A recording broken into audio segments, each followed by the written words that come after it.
Hello and welcome to a nice episode of GM Talks. Today I'm going to talk about a tournament I played in the weekend, which I won, and I'm happy. It was a strong tournament with 3 Grandmasters and I think 4 IMs and several other good players. And it's always nice to win tournaments, especially after I had a long period where I didn't play so well. So how do you win tournaments? Well, the short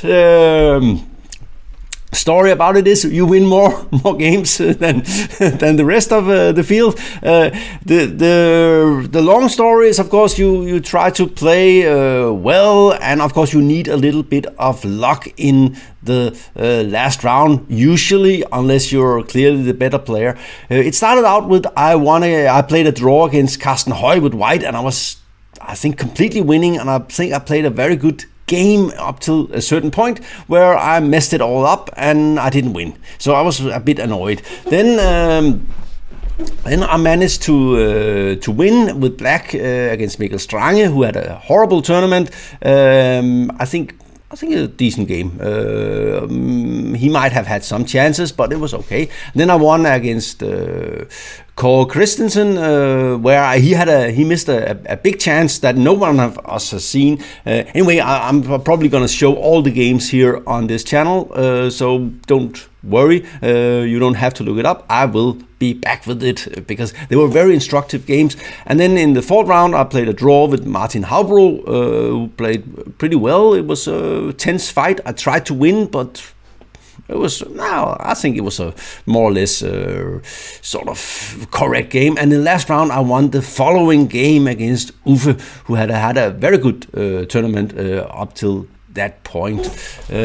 So let's get into that last round game. The last round is always very important when you play tournaments, because in open tournaments, this was with 5 rounds and 16 players, very tense program. The first 24 hours you actually play 3 games, because it started at 7 in the Friday evening, which is always a disaster for me because I'm tired and I cannot help working on Friday and so on. So Friday night is just not the right time for me to play chess. I should relax and drink some wet wine instead. And then 2 games on Saturday, 10 and 3 p.m. and 10 in the morning, 10 a.m. and 3 p.m. and then 2 on Sunday. So very tense program, very tough for an old man like me. I think I played very well up till a certain point in all the games, and then some old guy came and took over, a guy who's got some problem calculating, which I can see already now that I need to improve my calculation, and because it's simply too slow. Anyway, I start with C4. Following Nick's book on the English, a very good book. Of course, there are some flaws in it because some lines are simply missing. But overall, I've found his style of doing it pretty well. By the way, I noticed that having Nick's as a second has been when I had that, he doesn't have time anymore. He's a successful guy. I did pretty well, and 2 times I've been close to 2600, and also I've been above 2600. The first time was when I had Jan Gustafsson as my second in 2010, and then afterwards was when Nick's was helping me, and I think I need someone to help me, to be honest. Okay. Let's just get into it here. I'm white. He plays. And we played the reversed dragon. Always interesting opening. I played the dragon as a junior and was pretty happy with it for a long time, but it is a junior opening, to be honest. But with white is a little bit different. Here, of course, knight f6 is popular now. This move, Carlsen started playing this move. Bishop c5 is, I think, known as the Grishuk Sicilian. And of course, the thing is, I played the dragon a lot with black, so I know all this stuff, and I also played it with white. So, and of course, the main line is the old main line is knight b6, just playing. We're playing basically a classical dragon with reverse colors. So I have one more tempo in an equal position. I don't believe white has much advantage here, but it's more easy to play for white, and he has some ideas, and Nikos had some interesting ideas. See, this is not the usual way to play is A3 and D3 and B4 and so on. But this is interesting, and we're gonna see that we will get into an easy structure later. So, and the good thing about this is it's more compact than getting the pawns over. So black, because if you go with the pawn to B4, black will be able to attack it with A5 and knight D4 and stuff. So that's and the bishop here is not that effective on this diagonal in this situation, and I'm not sure I like this move for black. It looks like the right square for the bishop, but somehow it's you could also argue that something like rook e8 and bishop f8 makes a lot of sense, just to bolster this and get ready to play this. So basically black wants to play knight d4 and c6 if it's possible. In the old days you try to attack with f5, but I think it weakens the black position a lot. Anyway, this is natural, and rook c1, and this is the idea. Here black has many moves. One of them is something like queen d7. Makes sense. He played f6, which was a little bit surprising. Maybe I can play d4 here, but it's a little bit dry. I might end up with slight advantage, but it makes it easier for black to play. So I decided to, and I think in his book, Nikos recommend this move with the idea to play rook fd1 and d4. White's plan is, of course, if he is able to play d4, we will get the easy structure. That is the E versus C structure, which I coined. So I have to play it if it's gonna bear my name. This name for it. Anyway, knight e4 makes sense. I'm opening for the bishop here. And I'm getting here. By the way, Uffe is from sort of from my youth, where he was a talented player at the same time as me. We met at, I think, junior tournaments, and I think I have a clear plus score against Uffe, who went on to have a serious career at, I think, Vestas, the big manufacturer of windmills. I think the biggest in the world, but recently he started to play a lot again, and is playing these senior tournaments and so on. And it's nice to have him back. He's been gone for a long time, and he's working on the game. I think he's enjoying it a lot, which is nice. That you sort of can have a second career after.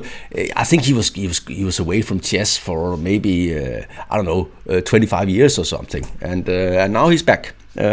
Which is good, but then of course I'm happy that I'm still better than him. I think. Well, rating says so. Anyway, knight c5, and the thing is, if black ever does something like this, it will just make it weaker. White can always attack it with d3 later after moving the knight. But I think he has to take this one now. I was calculating a lot here, and for instance this move, and I will just play a3, and I realized that he cannot. You're always afraid of something like this, but I just play rook c2, and the knight is just in a horrible spot there on a2, and there's nothing. There's no way he can exploit this, and I'm threatening to play e4 and d4, and this knight will not emerge from this. So. Knight b4 makes no sense, but I think he has to take on c5. He played queen c8, and here I really like the way I played. E4 is except maybe except one thing. He played bishop f7 without thinking here. Actually, this move makes sense, and just because the knight is hanging and so on, and I think It's interesting. Bishop c4 is clearly the best move here. He played bishop f7, which is a natural move. By the way, we are old. We miss a lot of tactics.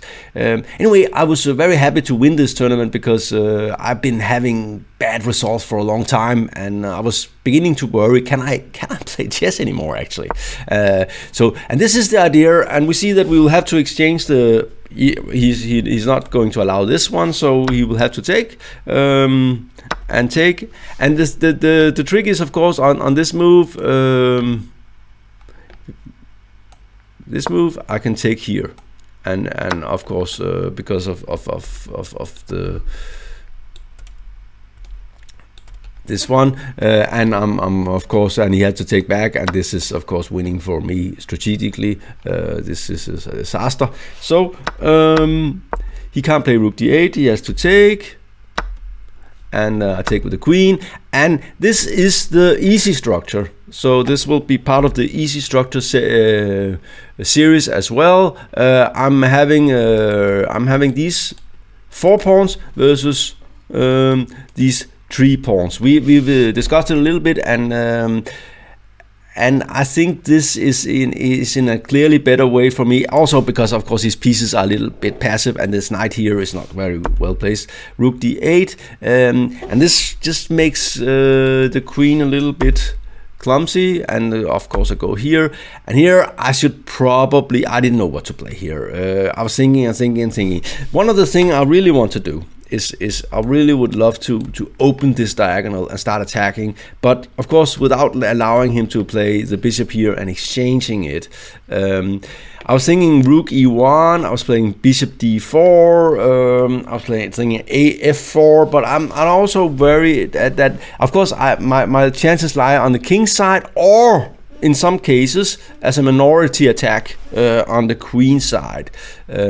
And black is just trying to survive, to be honest. A natural move could be bishop d4, rook e1. Anyway, I ended up playing this move, just deciding that this push might be nice. Also, that it could be well placed here, and there are some holes here. I was not sure about this. I thought he had to play bishop f8 here, not deciding anything and getting ready for rook e8.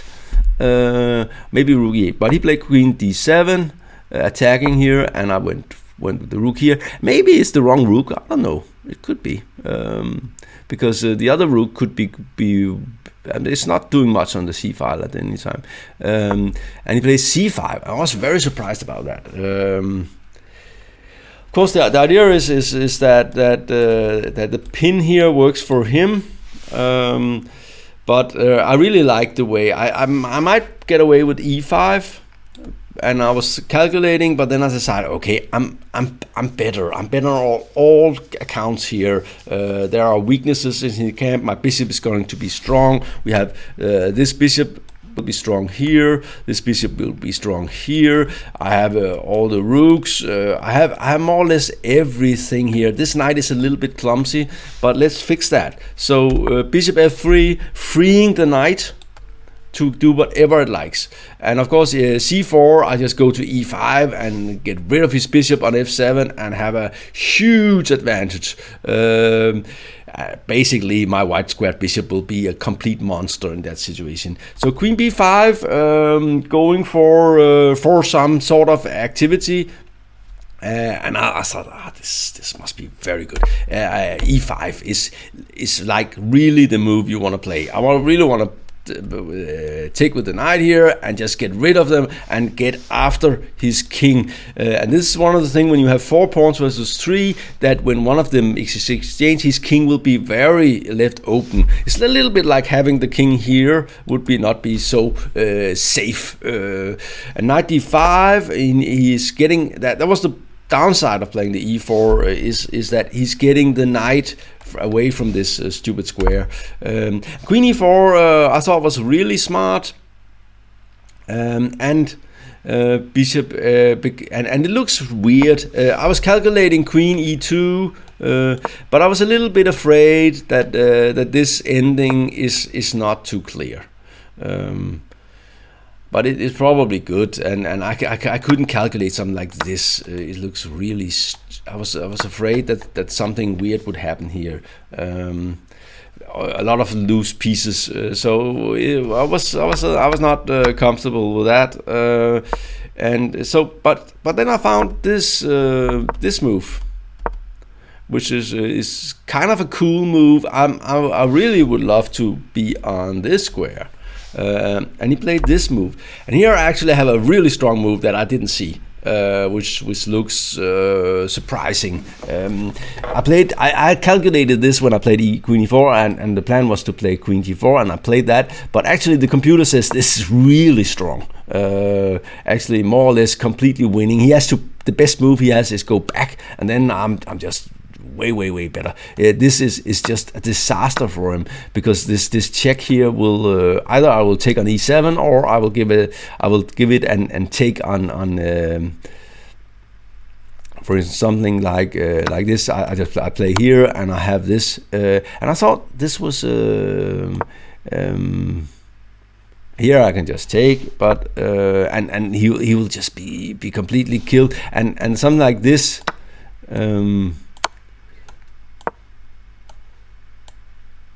Oops, it's white's move here, and rook c5, and I'm winning, completely winning. So this I didn't see. Queen e1 was cool, but it's the kind of position that's very difficult for humans to calculate, and this was a natural move. So Queen d4. The idea, of course, is if he takes here, I just go here and I get the bishop, and here I'm basically threatening a lot of stuff. One of the lines I really liked was this, and if you go here, then this move, that would have been so much fun. Anyway, okay, but yeah, he had to play f5, only move, and the queen has, well, I could go to a4, but this was the plan. Take, and here I calculated first knight b6, knight f4. I realized was just extremely good for me, and here I missed something, because I thought this was a problem, that after this move, here he could play this move. But it just loses to this move. So I don't know.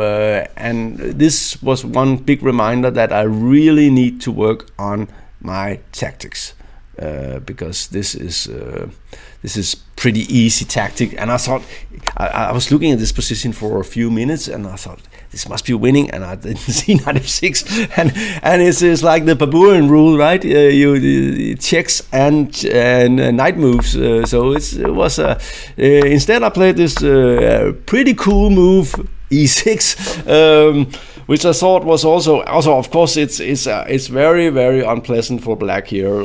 If you look at the activity, and I thought I was just going for a max activity.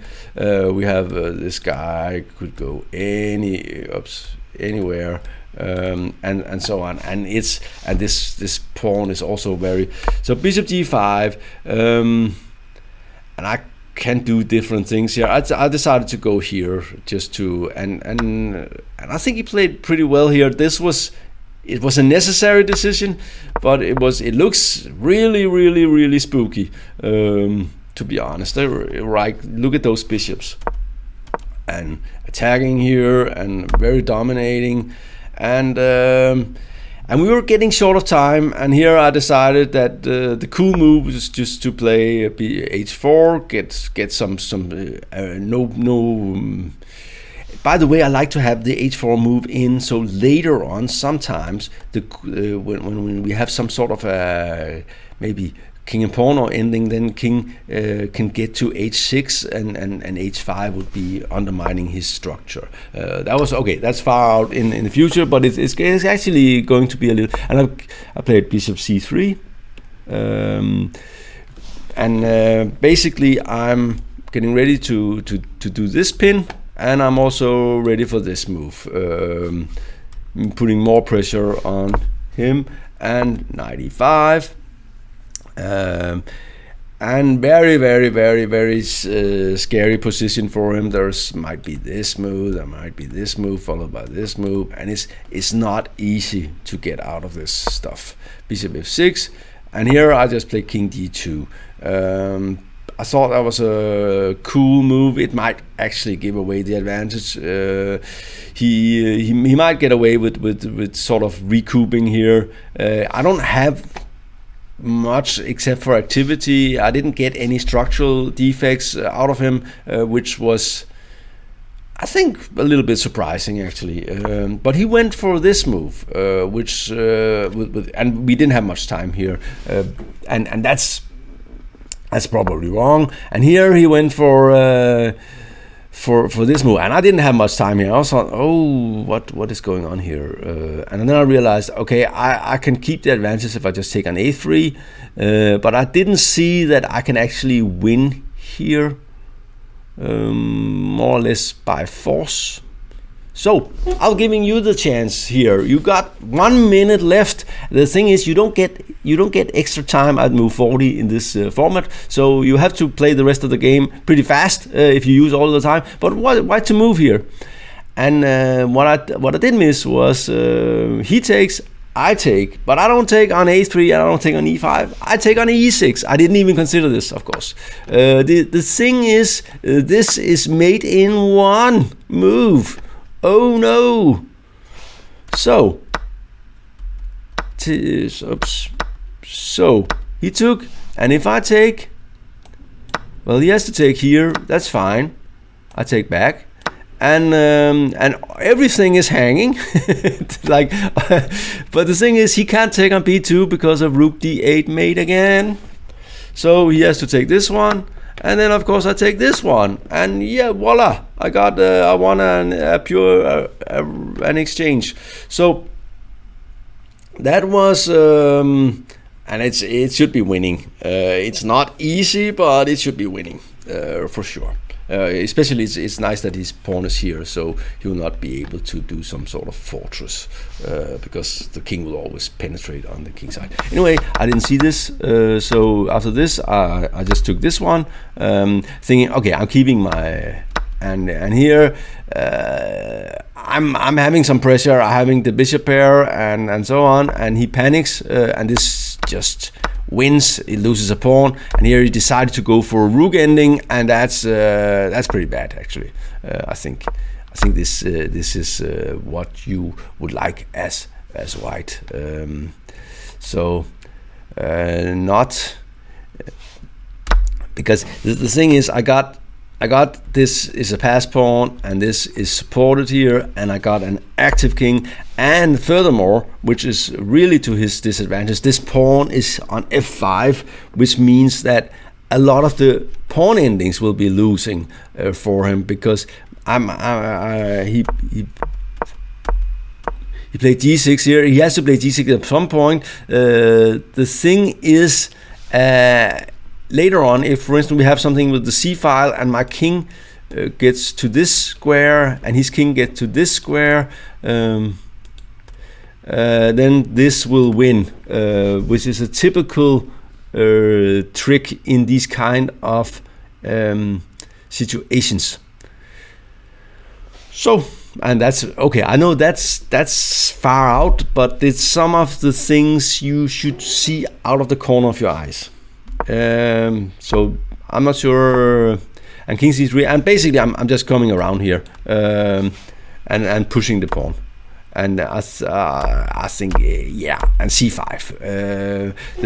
I like this rook is both attacking and is defending and pushing, helping the and just go here and f4, and this is really what you want. The thing is, if you go, for instance, go here, you just go here, and then the pawn is coming, and or the king is coming, might go this way and so on, and it's just very easily winning. So after this he played king d2, rook c4, king d3, c6, and that's the ceiling move, just protecting this pawn. By the way, here something like c6 is very important, because there might be some tricks sometimes where he can play a5 and my king will be in trouble. So c6 was important, and here it's just easy. And rook c5, and I'm basically just planning this move and this move. Anyway, I won the tournament with 4 out of 5 ahead of Kristensen, who made a surprise upset of Nikolai, my good old friend Nikolai Borge, in the last round. If Nikolai had won, then I think he might have had better book hauls than me. So thank you, Core, and thank you, Nikolai, for messing it up. Johnny Hector was third, and I didn't play Hector, but I did play Core, and I did win against him. So it was nice. I won a little bit of rating, so I sort of I've stopped the slide downhill. I'm not going under 2500 anytime soon, which is nice at my age. Anyways, this was GM Talks. Thank you for watching. And I think the background is messing up again. Okay, well, too bad. We'll have to look into that. Thank you for watching.